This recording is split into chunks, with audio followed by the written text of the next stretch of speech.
नमस्कार, मैं हूं शिवेंद्र श्रीवास्तव और आप देख रहे हैं श्रेष्ठ भारत। इंडिया के most wanted don Dawood Ibrahim के चर्चे इस वक्त सब तरफ हैं। कोई कह रहा है कि उसको जहर दे दिया गया, कोई मानता है कि शायद उसकी मौत हो गई और पाकिस्तान की सरकार उसके बारे में कुछ बताना नहीं चाहती।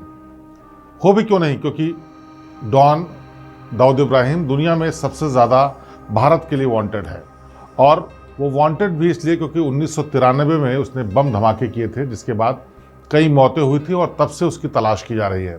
भारत सरकार ने भी उसको लाने के लिए, उसको पकड़ने के लिए तमाम कोशिशें की और दुनिया को भी ये बताने की कोशिश की कि पाकिस्तान कैसे उसको छुपा के रखे हुए है। लेकिन क्या आपको पता है कि डॉन दाऊद इब्राहिम भी जब भारत में रहता था तो किसी से डरता था? किसी से उसने अपराध की दुनिया के तमाम वो दाव पेच सीखे जिसका बाद में उसने इस्तेमाल किया और भारत का मोस्ट वांटेड डॉन बन गया। क्या आपको पता है कि दाऊद इब्राहिम को भी किसी से डर लगता था? और कोई था जो दाऊद इब्राहिम से पहले उस पूरे सिंडिकेट को चला रहा था जो आज की तारीख में दाऊद इब्राहिम के नाम है। तो आइए, आज की कहानी यही है, एक ऐसे डॉन की जिससे दाऊद इब्राहिम भी डरता था, जिसने दाऊद इब्राहिम को तमाम वो गुर सिखाया जिसके बाद वो जराइम की दुनिया में इस मुकाम पर पहुंचा।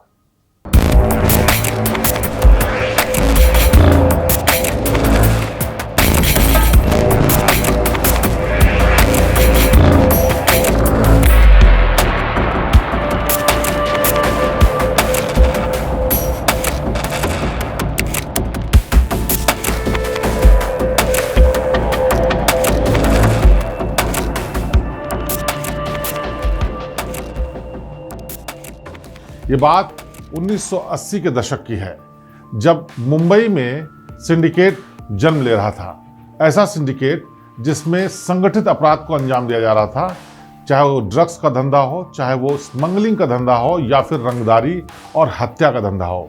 स्मगलिंग के धंधे में उस वक्त सबसे बड़ा नाम था हाजी मस्तान खां, लेकिन उसके अलावा अगर कोई डॉन बड़ा नाम रखता था तो उसका नाम था अरुण गवली। लेकिन अरुण गवली का क्राइम करने का तरीका बिल्कुल अलग था। वो रंगदारी और बदमाशी तो नहीं करता था, लेकिन सिंडिकेट एक ऐसा चलाता था जो पूरे मुंबई पर राज करता था। और ये वो वक्त था जब धीरे धीरे अरुण गवली का वर्चस्व कम हो रहा था और दूसरी तरफ एक और दूसरा गैंग बढ़ रहा था मुंबई में, जो एक्सटॉर्शन, इसके अलावा कंस्ट्रक्शन के बिजनेस में जुड़े हुए तमाम लोगों की हत्या करना और एक पूरा प्रॉपर सिंडिकेट चलाने का काम कर रहा था। और वो गैंग था सुभाष ठाकुर का गैंग। सुभाष ठाकुर, जिसको आज की तारीख में बाबा के नाम से भी जाना जाता है, वो उस वक्त वहां पर मुंबई में राज करने के लिए तैयारी कर रहा था और उसके गैंग में शामिल थे दाऊद इब्राहिम और छोटा शकील जैसे लोग। तमाम और ऐसे नाम हैं जो आज की तारीख में दाऊद इब्राहिम के गैंग से जुड़े हुए हैं, लेकिन ये गैंग जिसकी शुरुआत की थी सुभाष ठाकुर ने। 1980 का दशक खत्म होते होते इन लोगों का वर्चस्व मुंबई ही नहीं बल्कि आसपास के तमाम उन राज्यों में बढ़ रहा था जहां से ये लोग अपने नेटवर्क को बढ़ा रहे थे और मुंबई उसकी राजधानी हुआ करता था। मुंबई इसलिए क्योंकि उसको इकोनॉमिक कैपिटल ऑफ इंडिया भी कहते हैं और वहां जितना पैसा इधर से उधर होता है उतना किसी और स्टेट में नहीं होता था, कम से कम 1980 और 1990 के दशक में। सुभाष ठाकुर वो नाम था जो बिल्कुल भी दया नहीं दिखाता था। सुभाष ठाकुर वो नाम था कि अगर किसी को धमकी दे दी तो उसके बाद उसकी कही हुई बात अगर नहीं मानी गई तो बेदर्दी से हत्या करने में वो बिल्कुल भी नहीं चूकता था। और उसके गैंग में तमाम जो लोग थे वो उतने ही निर्दयी थे। इसीलिए सुभाष ठाकुर का नाम धीरे धीरे मुंबई के अंडरवर्ल्ड में बढ़ता जा रहा था और उसके दाहिना हाथ था दाऊद इब्राहिम। दाऊद इब्राहिम ने सुभाष ठाकुर से ही सीखा कि कैसे किसी से रंगदारी लेनी है, कैसे किसी के ऊपर अपना खौफ कायम करना है और कैसे पूरे सिंडिकेट को चलाना है। ये बात है 1990 के दशक की, जब धीरे धीरे बढ़ते हुए गैंग ये इतना बड़ा हो गया था कि अरुण गवली ने इसको अपने लिए खतरा मान लिया और अरुण गवली और सुभाष ठाकुर के गैंग के बीच तकरार बढ़नी शुरू हो गई थी। दोनों के बीच में कई बार गैंगवार भी हुई, लेकिन उसमें किसी बड़े की हत्या नहीं हुई। लेकिन एक ऐसा मौका आया जब सब कुछ बदल गया। साल 1992 में जुलाई के महीने में अरुण गवली ने सुभाष ठाकुर के गैंग को दबाने के लिए एक ऐसा कांड कर दिया जिसने पूरे अपराध जगत की दिशा पलट दी। दरअसल अरुण गवली के एक शूटर ने दाऊद इब्राहिम के बहनोई की हत्या कर दी। इब्राहिम कास्कर की गोली मारकर हत्या कर दी और उसके बाद सुभाष ठाकुर आपा खो बैठा। उसने कहा कि जब इसने इस तरह का कदम उठाया है तो उस शख्स को मैं खुद मारूंगा। और इसी के बाद एक ऐसा कांड हुआ जिसको जे अस्पताल हत्याकांड के नाम से जाना जाता है। इसमें कई शूटर, जिसमें सुभाष ठाकुर खुद शामिल था, अस्पताल में पहुंचते हैं और उस शख्स को दनादन गोलियों से मार देते हैं जिसने दाऊद इब्राहिम के बहनोई की हत्या की थी। यही नहीं, अस्पताल के अंदर जाते वक्त उन्होंने तमाम उन लोगों को भी बंधक बना लिया जो कि रास्ते में रास्ता रोक के खड़े थे, और साथ ही साथ अरुण गवली के उन लोगों पर भी गोलियां चलाई जो वहां पर सुरक्षा के लिए बैठे हुए थे। इसके बाद जब उनको तसल्ली नहीं हुई कि कहीं ऐसा ना हो कि ये हत्यारा जिंदा बच गया हो, तो दोबारा अस्पताल के कमरे में जा करके उन्होंने गोलियां चलाई। इतनी ताबड़तोड़ गोलियां चलाई गई कि पूरे कमरे के शीशे और फर्श तक छलनी हो गया था। ये शायद मुंबई के अपराध जगत की ऐसी गैंगवार थी जिसने नसीहत दे दी थी कि अब मुंबई पर राज सुभाष ठाकुर के गैंग का है। और इसी के बाद अरुण गवली ने धीरे धीरे जराइम की दुनिया से रुख अपना अलग कर लिया। हालांकि इस हत्याकांड के बाद सुभाष ठाकुर को पुलिस ने गिरफ्तार कर लिया और इसमें अदालत ने उसको उम्र कैद की सजा सुनाई। पहले उसको फांसी की सजा सुनाई गई, लेकिन उसको कम करके उम्र कैद की सजा दे दी गई। कई अलग अलग जेलों में रहने के बाद उसको उत्तर प्रदेश की फतेहगढ़ जेल में शिफ्ट किया गया। फतेहगढ़ जेल सेंट्रल जेल है, लेकिन उत्तर प्रदेश के फर्रुखाबाद जिले में पड़ती है और उसका नाम है फतेहगढ़ सेंट्रल जेल। लेकिन कहानी यही नहीं खत्म होती है। फतेहगढ़ जेल में आने के बाद असलियत में वो अपना फिर से नेटवर्क बढ़ाने की कोशिश कर रहा था। इसी बीच 1993 का वो वक्त आया जब मुंबई में हमला किया गया दाऊद इब्राहिम की तरफ से। मुंबई ब्लास्ट, जो कि आज भी भारत के इतिहास के अपराध का सबसे काला अध्याय है, उसको अंजाम दाऊद इब्राहिम ने दिया। और इसी के साथ सुभाष ठाकुर और दाऊद इब्राहिम की राहें अलग हो गईं। मुंबई ब्लास्ट से पहले सुभाष ठाकुर के गैंग में बहुत सारे लोग थे, जिसमें दाऊद इब्राहिम, छोटा शकील, अनीस, टाइगर मेमन और तमाम ऐसे लोग थे जो आज की तारीख में बड़े नाम है अपराध की जगत में। लेकिन उस वक्त इनकी कोई हैसियत नहीं हुआ करती थी। लेकिन सुभाष ठाकुर से अलग होने के बाद, मुंबई ब्लास्ट के बाद, दाऊद इब्राहिम भारत के लिए मोस्ट वांटेड अपराधी बन गया और वो भाग करके पहले दुबई गया और उसके बाद पाकिस्तान जा करके उसने अपने नेटवर्क को बढ़ा लिया। लेकिन ये वो वक्त था जब दाऊद इब्राहिम इतना बड़ा नाम नहीं था जितना बड़ा नाम सुभाष ठाकुर था। सुभाष ठाकुर ने ही उसको हर एक वो चीज़ सिखाई थी जो कि अपराध की दुनिया में इस्तेमाल होती है। एक तरफ दाऊद इब्राहिम अपना नेटवर्क बढ़ा रहा था और दूसरी तरफ सुभाष ठाकुर को गिरफ्तार करके जब जेल में डाला गया तो वो जेल के भीतर से ही अपना नेटवर्क चला रहा था। सूत्रों के मुताबिक सुभाष ठाकुर का नेटवर्क आज भी जेल के भीतर से चलता है। एक क्राइम रिपोर्टर होने के नाते सुभाष ठाकुर से फतेहगढ़ जेल में मेरी भी मुलाकात हुई और मेरी मुलाकात के दौरान जो मैंने देखा वो बेहद हैरान करने वाला था। हालांकि जेल के भीतर तमाम सुरक्षा व्यवस्था रहती है, तमाम चेकिंग होती है, लेकिन उम्र कैद की सजा पाए हुए इस अपराधी को वहां पर किसी भी तरीके की बंदिश नहीं दिखी। तमाम बड़े अपराधी, चाहे वो मुन्ना बजरंगी जो कि तब जीवित था, और तमाम ऐसे अपराधी जो कि उस जेल में बंद थे, वो उसकी एक तरीके से चाकरी करते थे। मुन्ना बजरंगी ने तो बाकायदा रिक्वेस्ट करके सुभाष ठाकुर से कहा था कि जब तक मैं जेल में हूँ तब तक मैं आपके सानिध्य में ही रहना चाहता हूँ। यानी एक तरीके से मुन्ना बजरंगी ने ये मान रखा था कि सुभाष ठाकुर ही उसकी रक्षा कर सकता है। जब जेल के भीतर हम लोग दाखिल हुए तो हमने देखा कि एक बड़े से गलियारे के बाद खुली जगह है और एक ऐसी जगह है जहाँ पर सुभाष ठाकुर अपना दरबार लगाकर बैठा है। बड़े से पेड़ के नीचे उस अहाते में तमाम ऐसे लोग बैठे हुए थे जो उसके लिए काम करते थे। देखकर साफ तौर पर पता चल रहा था कि पीले वस्त्र पहने हुए, पीले कपड़े पहने हुए वो जो लंबी कैद पाए हुए कैदी हैं वो उसकी सेवा में लगे हुए हैं। आनंद फानंद में जेल के भीतर ऐसी व्यवस्था की गई जो शायद फतेहगढ़ जैसे छोटे से इलाके में बाहर बाजार में भी नहीं मिल सकती, चाहे वो खाने पीने का सामान हो या और दूसरी सुख सुविधा की बात हो। एक और हैरान करने वाली बात, जब जेल के भीतर सुभाष ठाकुर से मुलाकात हुई तो उस वक्त गर्मी का वक्त था। गर्मी का वक्त यानी बहुत गर्मी और खुले में बैठने पर पसीने से तरबतर हम लोग हो रहे थे। लेकिन जैसे ही सुभाष ठाकुर को ये एहसास हुआ तो उसने फौरन किसी को इशारा किया। थोड़ी देर में उस अहाते में एक टेबल लग गई और टेबल के ऊपर विंडो एसी रख दिया गया।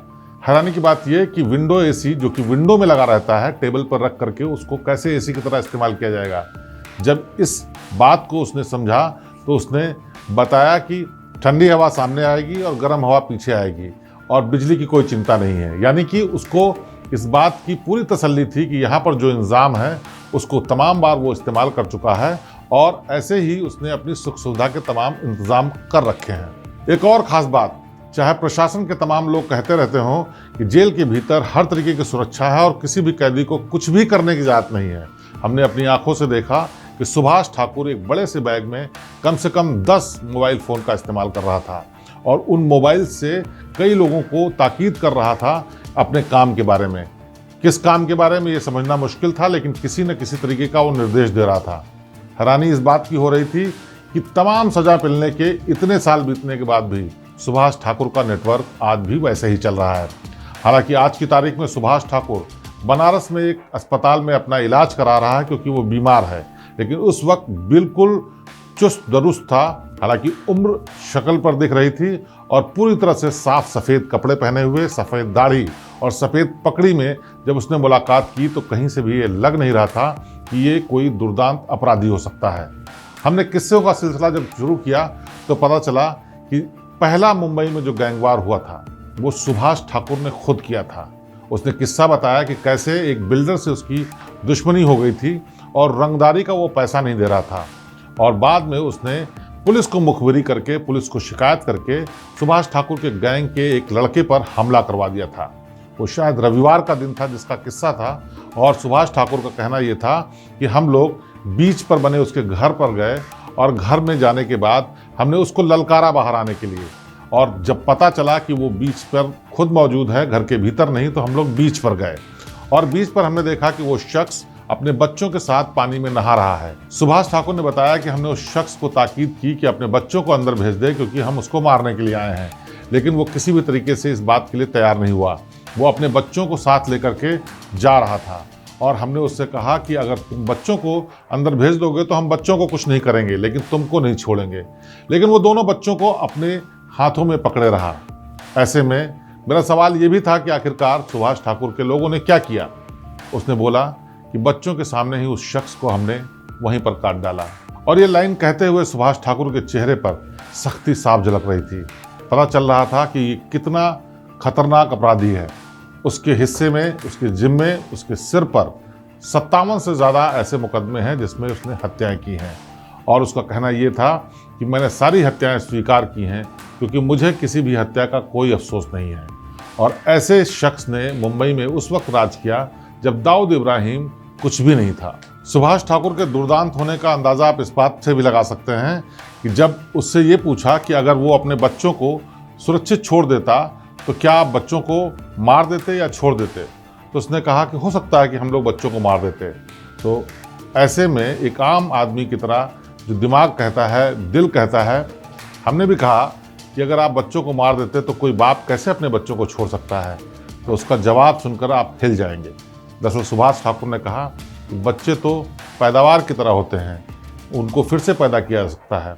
ऐसे में उस शख्स को बीच से भाग जाना चाहिए था। हो सकता है हम बच्चों को भी मार देते या शायद नहीं मारते, लेकिन दोनों ही स्थिति में बच्चे और पैदा हो सकते थे। आप इससे अंदाज़ा लगाइए कि सुभाष ठाकुर जैसे शातिर दिमाग अपराधी की मनोदिशा किस तरह की होती होगी जिसके लिए इंसान की जान की कोई कीमत नहीं, इंसानों के रिश्तों की कोई कीमत नहीं, बाप और बेटे, माँ और बच्चों के रिश्ते का कोई भावनाओं का कोई लगाव नहीं। तो खैर, हम बता रहे थे सुभाष ठाकुर की दुर्दांत कथाओं के बारे में, लेकिन इसके आगे भी उसके अपराध का ऐसा इतिहास है जिसने उसको सुभाष ठाकुर उर्फ बाबा का नाम दिया। मुंबई बम धमाकों के बाद उसको जेल में भेज दिया गया, लेकिन उसके तमाम लोग जेल से बाहर थे। जेल के भीतर पहुंचने के बाद सबसे पहले उसने अपने नेटवर्क को बढ़ाने का काम किया। एक तरफ दाऊद इब्राहिम बाहर बैठ करके अपने नेटवर्क को बढ़ा रहा था, अपनी साजिशों को अंजाम दे रहा था, लेकिन सुभाष ठाकुर जेल के भीतर से ही अपने नेटवर्क को बढ़ा रहा था। कहा यह जाता है कि सुभाष ठाकुर के इशारे पर आज भी कम से कम 2000 लोग भारत के अलग अलग हिस्सों में रंगदारी और दूसरे अपराध के काम करते हैं। हालांकि आधिकारिक तौर पर कभी पुलिस वाले या सुभाष ठाकुर खुद स्वीकार नहीं करता, लेकिन हकीकत यह है कि वो जेल के भीतर से भी अपना नेटवर्क वैसे ही चलाता है जैसे पहले चल रहा था। उसमें रंगदारी, इसके अलावा तमाम किडनैपिंग और दूसरी आपराधिक गतिविधियां भी हैं। कहा यह भी जाता है कि जेल के भीतर से ही आज भी वो तमाम बिजनेसमैन और ऐसे लोगों को धमकी देता है जिन लोगों से उसकी ज़रूरत पड़ती है या उसके जानने वालों को ज़रूरत पड़ती है। जेल के भीतर रहते हुए जब उससे बातचीत हुई तो उसने बताया कि किस तरह से उसको जेल के भीतर रहने में तमाम सुख सुविधाओं के लिए लाखों रुपए खर्च करने पड़ते हैं और उसके इंतज़ाम के लिए उसको अपराध की गतिविधियां करनी पड़ती हैं। और जो उसने बताया उसके हिसाब से करीब महीने का 50 लाख रुपए उसको खर्च करना पड़ता है तमाम उन लोगों के खर्चे चलाने के लिए जो उसके नेटवर्क से जुड़े हैं और जेल के भीतर तमाम ऐशो आराम हासिल करने के लिए। हालांकि ऐशो आराम ऐसा कोई नहीं हासिल था, लेकिन जो भी सुविधाएं थी वो कानून के लिहाज से अलाउ नहीं की जा सकती थी। लेकिन सुभाष ठाकुर न सिर्फ जेल के भीतर तमाम सुख सुविधाओं में रह रहा था, बल्कि अपने नेटवर्क को भी बहुत आराम से चला रहा था। एक बार सुभाष ठाकुर ने अदालत में इस बात की अर्जी दी कि उसकी जान को खतरा हो सकता है, इसीलिए उसको बुलेट प्रूफ जैकेट दी जाए जिसका इस्तेमाल वो जेल के भीतर भी कर सकता है और जब भी उसको कहीं पेशी के लिए जाना हो तब भी करे। हालांकि अदालत ने इसको बाद में मना कर दिया, उसको कोई भी बुलेट प्रूफ जैकेट नहीं दी गई। लेकिन कहानी ये थी कि दाऊद इब्राहिम से उसको खतरा लगातार था, क्योंकि दाऊद इब्राहिम को नेटवर्क को जेल के भीतर से खत्म करने में उसने एजेंसीज की मदद की। तमाम लोगों को वो उस तरह से जानता था क्योंकि वो पहले से उसके साथ जुड़े हुए थे और दाऊद के नेटवर्क में थे। उनको नेस्तनाबूद करने के लिए भी सुभाष ठाकुर ने एजेंसीज की मदद की। नतीजा ये कि दाऊद तक खबर पहुंचते पहुंचते वो एक दूसरे के दुश्मन पहले से ही थे, लेकिन दाऊद चाहता था कि सुभाष ठाकुर को जेल के भीतर ही खत्म कर दिया जाए। एक बार साजिश रची गई जिसमें दाऊद के लोगों को छोटे अपराध में जेल में भेजने का प्लान था और जेल के भीतर ही किसी तरीके से सुभाष ठाकुर की हत्या किया जाने का प्लान था। हालांकि जब वो लोग अपराध करके अरेस्ट हुए उनको दूसरी जेल भेज दिया गया, लेकिन दाऊद ने अपने नेटवर्क का इस्तेमाल करते हुए किसी तरह से फतेहगढ़ जेल में एंट्री पा ली और उसके बाद सुभाष ठाकुर को अपनी जान का खतरा भी सताने लगा। हालांकि उसको वक्त रहते बात पता चल गई और उसके बाद इससे पहले कि दाऊद के लोग उस पर हमला करते उसने उन लोगों का इंतज़ाम कर दिया। इसी घटना के बाद उसने कोर्ट में इस बात की अर्जी दी थी कि उसकी जान को खतरा है, लिहाजा उसको बुलेट प्रूफ जैकेट दी जाए। हालांकि अदालत ने इसको मना कर दिया था। 1993 मुंबई हमले के बाद, मुंबई बम धमाके के बाद जब सुभाष ठाकुर और दाऊद इब्राहिम एक दूसरे से अलग हुए, उसके बाद जेल में रहने की वजह से सुभाष ठाकुर को तमाम नेटवर्क बनाने में थोड़ी दिक्कतें आ रही थी। उसी मौके का फ़ायदा उठाते हुए दाऊद इब्राहिम, छोटा शकील और उसके साथ के कई लोगों ने नेटवर्क के लोगों को एक्टिवेट करना शुरू किया। उन लोगों को संदेश देना शुरू किया कि सुभाष ठाकुर अब जेल में हैं और लंबे समय तक जेल में रहने वाले हैं, लिहाजा अब इस गैंग का मुखिया दाऊद इब्राहिम होगा। और इसी के साथ दाऊद इब्राहिम का नेटवर्क का विस्तार शुरू हुआ और दाऊद इब्राहिम देखते ही देखते एक अंतर्राष्ट्रीय माफिया डॉन बन गया, जिसकी भारत में सबसे ज़्यादा डिमांड थी, सबसे ज़्यादा ज़रूरत थी, जिससे साफ हो सके कि मुंबई का हमला आखिरकार क्यों और कैसे हुआ था।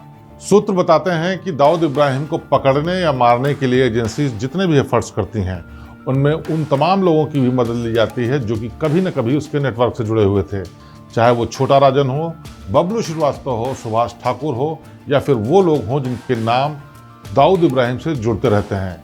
इनमें कुछ एक राजनेताओं के भी नाम हैं, लेकिन इन सब की मदद से एजेंसीज ने तमाम इस बात की कोशिश की कि किसी तरह से दाऊद इब्राहिम को मार दिया जाए या पकड़ लिया जाए, लेकिन अभी तक भारत की सरकार को, एजेंसीज को इसकी मदद नहीं मिली। उसकी वजह साफ है कि पाकिस्तान कभी ये स्वीकार नहीं करता कि दाऊद इब्राहिम उनके यहाँ बेहद सुरक्षित तरीके से क्लिफ्टन एरिया में रह रहा है और कभी भी भारत खुल करके वहाँ पर अटैक करने की या उसको पकड़ने की कोशिश नहीं कर सकता, क्योंकि ये अंतर्राष्ट्रीय मामला बन जाएगा। हालांकि आपको बता दें कि साल 2005 में दाऊद इब्राहिम को मारने की पूरी फुल प्रूफ प्लानिंग कर ली गई थी, लेकिन एक गलती ने सब कुछ चौपट कर दिया। दरअसल अजीत डोभाल, जो कि इस वक्त राष्ट्रीय सुरक्षा सलाहकार हैं, उस वक्त आईबी से रिटायर हो चुके थे। एजेंसीज ने बहुत सारी कोशिशें की जिससे दाऊद इब्राहिम को मारा जा सके या पकड़ा जा सके, लेकिन कूटनीतिक कारणों से वो खुल करके इसको अंजाम नहीं दे सकते थे।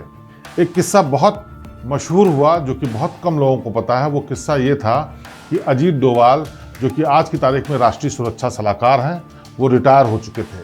आईबी से रिटायर होने के बाद एजेंसीज ने उनको संपर्क किया और कहा कि उनके पास एक पुख्ता जानकारी आई है जिसमें दाऊद को एलिमिनेट किया जा सकता है, यानी दाऊद को ख़त्म किया जा सकता है, और उस पूरे मौके के बारे में जानकारी दी। दरअसल साल 2005 में दाऊद इब्राहिम की बेटी मारूक की शादी होनी थी और निकाह होना था क्रिकेटर जावेद मियांदाद के बेटे से, और ये सब कुछ मीडिया में आ चुका था।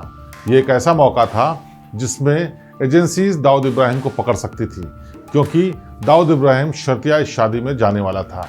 इसके लिए पूरी प्लानिंग की गई, लेकिन सरकार किसी भी तरीके का रिस्क नहीं मोल लेना चाहती थी, इसलिए इसमें उन लोगों को शामिल किया जाना था जो लोग इस वक्त एजेंसी में काम न कर रहे हों।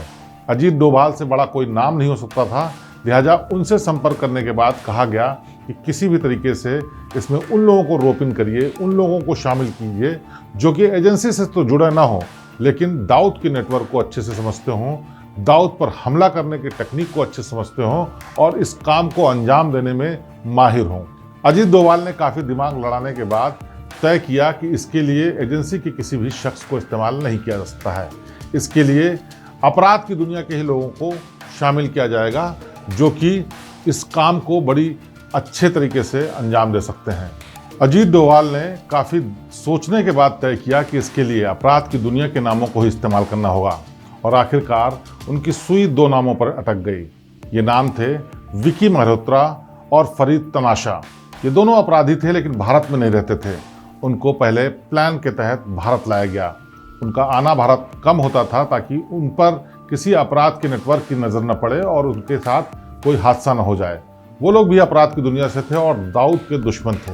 ये दोनों लोग छोटा राजन गैंग के लिए काम कर चुके थे, इसीलिए अजीत डोभाल को इन पर भरोसा हो गया। पूरी प्लानिंग की गई कि किस तरीके से इस पूरे काम को अंजाम दिया जाएगा।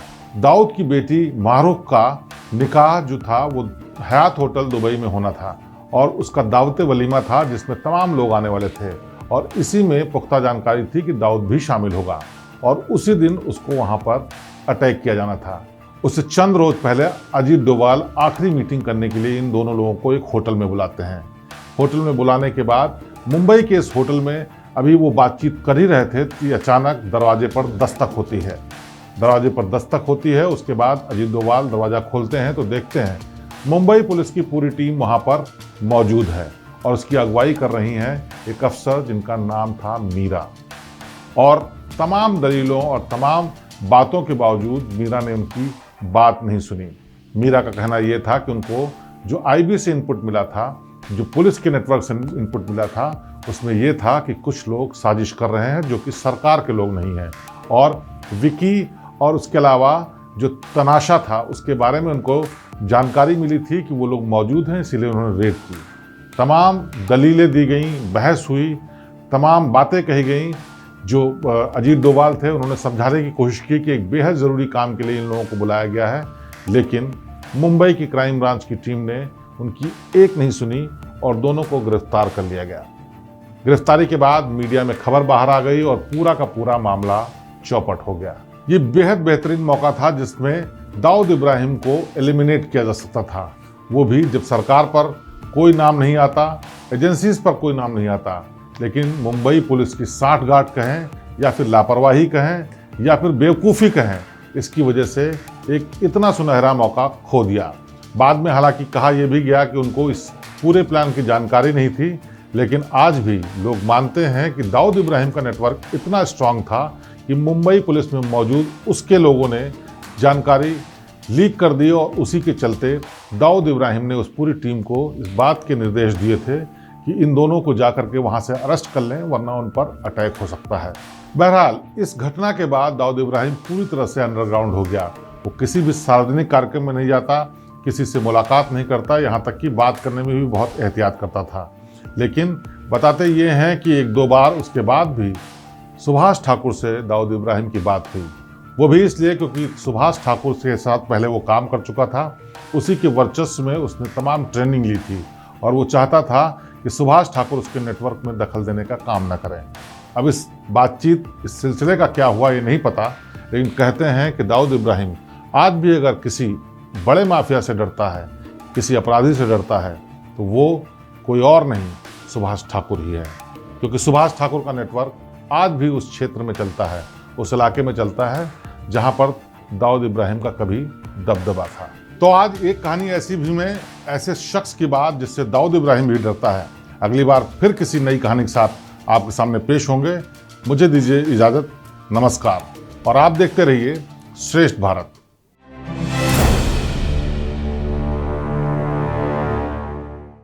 श्रेष्ठ भारत पर खबरों से जुड़े रहने के लिए चैनल को सब्सक्राइब करें, बेल आइकन दबाएं और देखते रहें श्रेष्ठ भारत।